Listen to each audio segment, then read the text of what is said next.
Tenemos el círculo unitario. ¿Para qué nos sirve? Para entender mejor las funciones trigonométricas, que sería seno, coseno, y bueno, de ahí sale tangente y las otras, ¿no? Entonces aquí tenemos un círculo, se llama círculo unitario porque tiene un radio de magnitud 1. Así que ustedes hacen un radio, vamos a poner esto, este vale 1. Bueno, y de cada, bueno, si le levantamos una cierta abertura, el radio, vamos a generar un triángulo, rectángulo. Aquí podemos apreciar. Entonces vamos a poner que lo vamos a pintar de color aquí azul. Bueno, a estos lados, ¿no? Y vamos a llamarle a esto B y a este pedazo le vamos a llamar H. Y a este ángulo le vamos a llamar alfa. Entonces de este triángulo, como sé que se forma un triángulo rectángulo, esta es la hipotenusa, vale 1. Si tengo este ángulo, el cateto de enfrente se llama cateto opuesto y este se llama cateto adyacente. La hipotenusa es el lado más grande o el que es opuesto al de 90. Entonces yo ya identifiqué, para este ángulo este se llama cateto opuesto y para este ángulo se llama cateto adyacente y esta pues obviamente es la hipotenusa. Entonces siempre que traces un radio puedes generar este triángulo rectángulo en el círculo unitario. Y te das cuenta que si sacas el seno de este ángulo es igual a cateto opuesto sería H entre 1, que es la hipotenusa. Pero H entre 1 lo podemos ver como H. Siempre que hagamos este triángulo aquí, te vas a dar cuenta que el seno de este ángulo vale la altura de este triangulito. Entonces, y bueno, y aprovechando que estamos aquí, el coseno de ese ángulo vale cateto adyacente entre hipotenusa, que sería B. Entonces vemos que en un triángulo el coseno es igual a la magnitud del piso. O sea, este pedacito va a ser el valor del coseno. Entonces hay que tener esto bien en cuenta. Entonces ya sabemos que el seno se calcula en base a la altura y el coseno en base al piso, por así decirlo. Entonces, ¿qué pasa cuando trazamos un triángulo o con un ángulo muy pequeño? Pues aquí trazamos el triángulo rectángulo y nos damos cuenta que el piso o la B, que es la parte de abajo, es más grande. Si este radio lo bajo a llegar casi a 0, el piso del triángulo se va a hacer más grande, o sea va a llegar casi a 1. Por eso el coseno cuando es 0 grados, el valor del coseno es 1. ¿Y qué pasa cuando este radio es un ángulo muy grande? Vamos a suponer ese ángulo que es casi 90, pero bueno, un 80, 90, ¿no? Nos vamos a dar cuenta que aquí, si tú bajas esto, se forma otro triángulo rectángulo. Te das cuenta que siempre le vamos a llamar H y a este pedacito de piso se llama B. Entonces, seno de este es H entre 1. O sea, seguimos diciendo que el ángulo es igual, el valor del seno del ángulo es igual a la magnitud de H. Así que vemos que aquí H es más grande. Aquí lo ponemos. H es más grande. Así que si este radio tendiera con un ángulo cerca de 90, esta H llegaría casi a su máximo valor, que sería 1 también. Entonces cuando seno llega a 90, la H vale 1, que sería el valor máximo de seno. Si tenemos un seno que, pues supongamos que este ángulo es aquí, y levantamos el mismo ángulo pero de manera inversa, supongamos que valga 30 y para acá vale 30, cuando tú bajes la altura de este triángulo y bajes la altura de este triángulo, va a ser la misma. A este ángulo se le llama 180 menos alfa. Bueno, entonces 180 menos alfa. De aquí observamos que seno de alfa tiene una altura h y seno de 180 menos alfa también tiene h, o sea, tiene la misma altura. Sin embargo, vamos a tomar como, si tú tomaras este ángulo, se llama menos alfa, nada más. Y aquí vemos que es el mismo triángulo, pero uno va para arriba y otro va para abajo. Así que esta h es positiva y a este h, como es en las coordenadas de y, por así decirlo, lo vamos a considerar que es menos h. Así que si este es h, este es menos h. Entonces aquí observamos que seno de alfa es h y seno de menos alfa es menos h.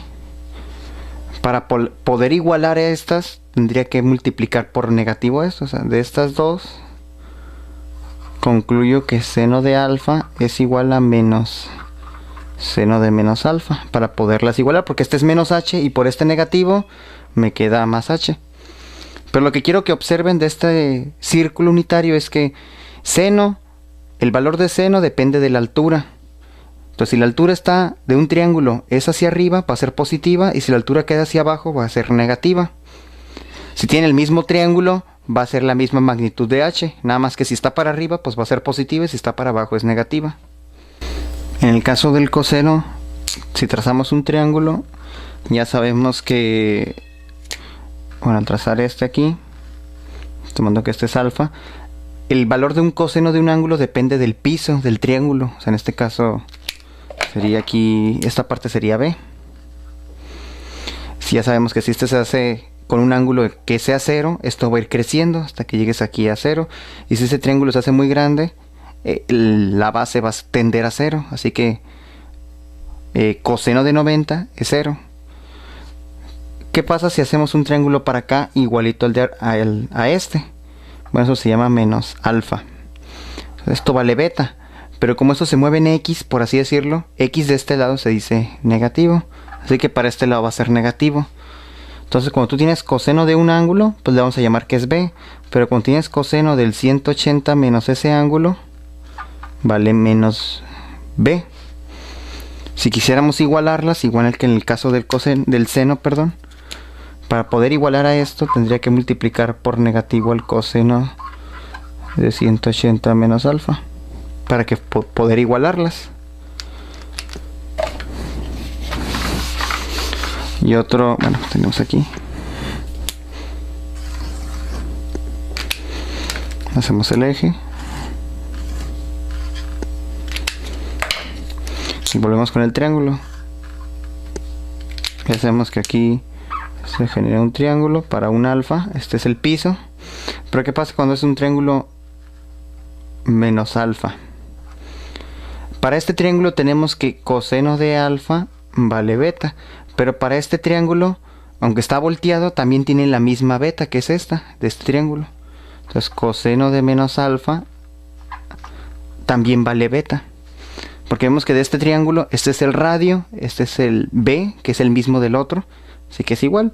Aquí sí podemos concluir que coseno de un ángulo es igual al coseno del ángulo negativo. Estos son iguales. Entonces, veamos el círculo unitario como 4 cuadrantes. Este es el primero, este es el segundo, este es el tercero y este es el cuarto cuadrante. Entonces, vamos a ponerle aquí 1, 2, 3, 4.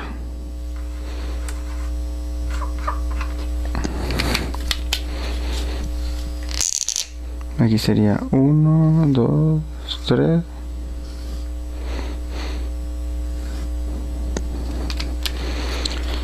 Bueno, empecemos con el seno. Si aquí hacemos una cierta abertura, supongamos así, sabemos que el seno depende del ángulo, de la abertura de esta altura. Así que esta altura aquí es positiva. Así que en el primer cuadrante el valor de la altura es positiva. Cuando estás en este cuadrante, bajas la altura y sigue estando del lado positivo. O sea, esta magnitud está aquí, también sería positiva. Cuando llega un ángulo en este cuadrante, la altura se formaría en este triángulo. Así que esta altura hacia abajo se considera negativa. Y cuando generes un triángulo aquí, la altura la harías hacia abajo, así que también se considera negativa. Bueno, la roja, perdón. Coseno. En el caso del coseno, haces un triángulo y aquí el piso de este triángulo que se genere va a estar dentro del x positiva, o sea, el x a la derecha. Cuando estás en este cuadrante, te tienes que mover hacia acá para generar el piso. Así haces el triángulo, así que esto es negativo. Cuando estás acá, haces un triángulo, pero estás dentro de la X negativa. Y cuando estás acá, haces un triángulo, pero la X o el piso está dentro del lado de X positivo. Bueno, esos serían los signos de seno y coseno. Con esto vamos a poder sacar el de todos los demás. Bueno, una vez que tenemos los signos del seno y coseno, que son las funciones básicas, hay que recordar que tangente de un ángulo es igual a dividir seno de ese ángulo entre coseno de ese ángulo. Entonces, si tenemos los signos de seno y coseno, podemos sacar los signos de la tangente. Así que tangente aquí va a ser igual. Bueno, nada más tenemos que dividir los signos de cada cuadrante. Bueno, pues aquí sería, voy a poner la línea aquí. Ahora sí. Tangente en este cuadrante sería dividir más por más. Pues aquí da más. Dividir el seno entre coseno sería más por menos, menos. Menos por menos, más. Y menos por más, menos. Recuerden que al dividir los signos, pues hay que aplicar la ley de signos, que es lo que hicimos para sacar los signos en el cuadrante 1 de la tangente, el cuadrante 2 de la tangente, el cuadrante 3 de la tangente, el cuadrante 4 de la tangente. En el caso de las otras funciones, que son las inversas, el inverso de esto sería cotangente. La inversa del coseno es la secante. Esta es la inversa de este, esta es la inversa de este, y la inversa del seno es la cosecante. Aquí lo voy a poner así, lo voy a poner así, lo voy a poner así.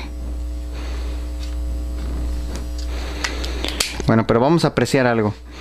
Invertir los signos de estos a tomarlo al revés. Cotangente significa que en lugar de dividir seno entre coseno lo voy a hacer al revés, coseno entre seno. Pero no importa cómo los tome, al momento de hacer la ley de signos, más por más, ¿qué me va a seguir saliendo aquí? Más. Al dividir menos por menos, menos por más, perdón, me sigue saliendo menos. Menos por menos me sale más. Y más por menos me sale menos, así que aquí no influyó mucho. En el caso de las otras funciones inversas, que es la secante y la cosecante, los signos son iguales de las funciones inversas. La función inversa es la del coseno y los mismos signos que tiene aquí deben de estar acá, y los signos que tiene la secante, su función inversa es el seno, y estos signos los debe tener igual, ya que como nada más estamos invirtiendo la función, o sea la estamos volteando, el cambio sería en los números, pero en los signos se sigue conservando igual. Así que, pues bueno, tenemos que es igual.